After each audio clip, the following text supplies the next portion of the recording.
All right, guys, now this whole war has launched a battle over the history that caused the war.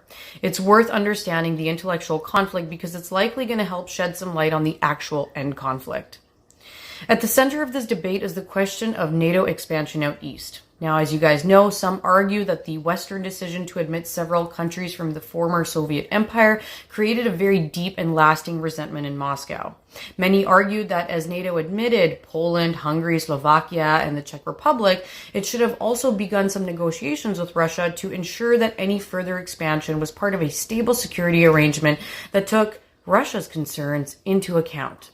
Now, the 2008 NATO Bucharest Declaration was a failed attempt to do this because NATO basically just dangled membership in front of Ukraine and Georgia without setting them up on an actual course to get it.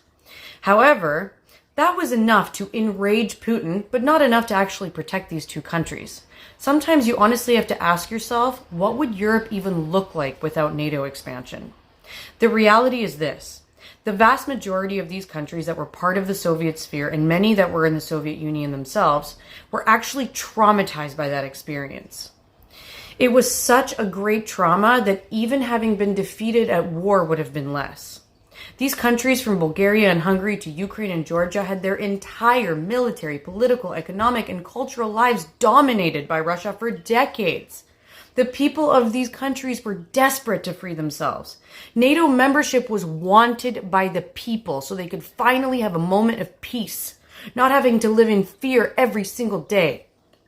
Russia is a former superpower who is now humiliated for its declining fortunes and its grasping for some symbol of greatness. The Soviet Union was history's last great multinational empire in the early 1990s, and history has shown us what happens when such empires collapse. They commit atrocities to hold on to their former territories.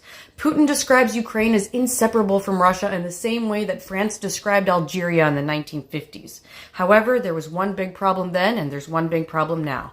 The Algerians then, just like the Ukrainians now, had no desire to continue to be colonial subjects.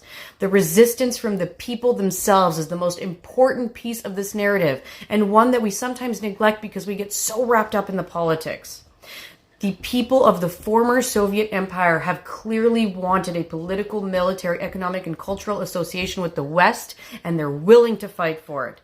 This want for freedom, for democracy, for peace is the real driver of this story, and it's what we should be paying attention to.